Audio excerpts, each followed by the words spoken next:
agar orang itu memiliki kecondongan kepada Allah, memiliki hasrat yang kuat kepada Allah Ta'ala, maka berbagai macam rintangan itu harus diterjang, dikalahkan. Saat kalahkan, minggir. Nah, diterjangnya rintangan itu bukan lantas orang anti duniawi, bukan. Bukan orang lantas anti kekayaan, bukan. Diterjangnya dunia itu adalah jangan sampai harta benda dunia itu masuk dalam hati. Kalau harta benda dunia itu masuk dalam hati, orang akan menjadi sedih karena kehilangan harta benda. Tapi kalau harta benda itu di luar, maka datangnya harta benda dan hilangnya tidak berpengaruh di hati.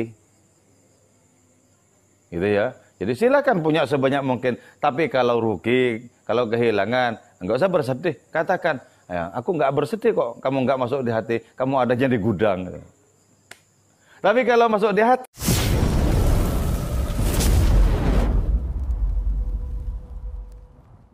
bekerjalah sebagaimana semestinya.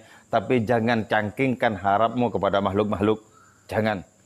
Orang bersandar, orang berharap kepada makhluk akan sangat mudah untuk kecewa. Masa hidup sebentar isinya cuma kecewa? Jangan. Jadi karena tidak ingin kecewa, maka jangan bergantung kepada makhluk, bergantung kepada Allah. Kalau bergantung kepada Allah, percaya apa yang diberikan itu yang terbaik, gitu aja. Jadi percaya. Jangan sampai memenangkan hasrat kita kepada keinginan kita dibandingkan hasrat kita kepada Allah Ta'ala itu. Nah, terutama itu apa? Masih wallah, terutama itu apa?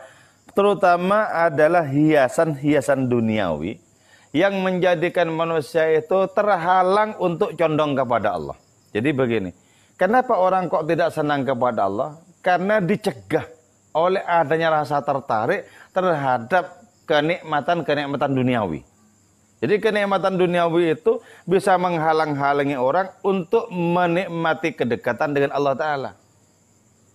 Nah, karena itu kita sebagai makhluk yang lebih mulia dibandingkan dengan dunia ini, mestinya kita itu tidak terhalang oleh berbagai macam rayuan duniawi. Tidak terhalang.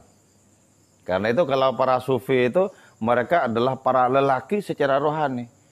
Ketika dirayu oleh kesenangan duniawi, mereka bilang kemudian, wurri, ghairi, rayulah selainku. Orang lain saja yang dirayu. Kau percuma merayu aku. Kan?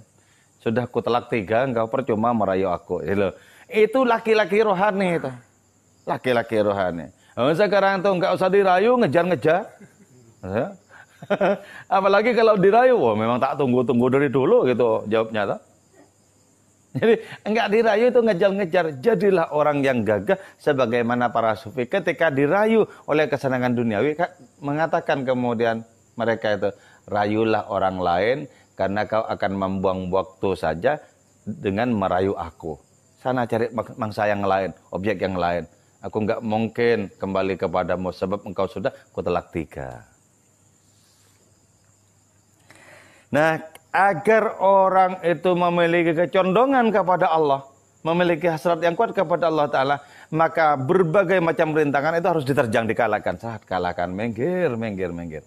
Nah, diterjangnya rintangan itu bukan lantas orang anti duniawi, bukan. Bukan orang lantas anti kekayaan, bukan. Diterjangnya dunia itu adalah jangan sampai harta benda dunia itu masuk dalam hati. Kalau harta benda dunia itu masuk dalam hati, orang akan menjadi sedih karena kehilangan harta benda. Tapi kalau harta benda itu di luar, maka datangnya harta benda dan hilangnya tidak berpengaruh di hati. Gitu ya. Jadi silakan punya sebanyak mungkin. Tapi kalau rugi, kalau kehilangan, enggak usah bersedih. Katakan, ya, aku enggak bersedih kok. Kamu enggak masuk di hati. Kamu adanya di gudang. Tapi kalau masuk di hati, wow, itu akan merasakan kepedihan, akan merasakan malapetaka kalau masuk di hati itu. Hilang, aduh, terus ditangisi, terus menjadi sakit hati, terus itu enggak enak, itu hilang.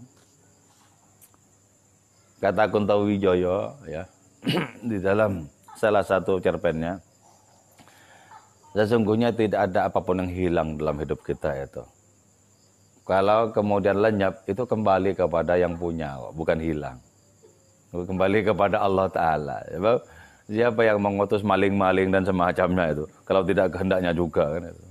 Itu kalau kita ngaji kitab Fususul Hikamnya Ibnu Arabi. Tanpa kehendaknya nggak mungkin ada maling ke sini kan itu. Masya Allahu kana wa malam yasha lam yakun. Apa yang dikehendaki ada. Yang tidak dikehendaki nggak mungkin ada.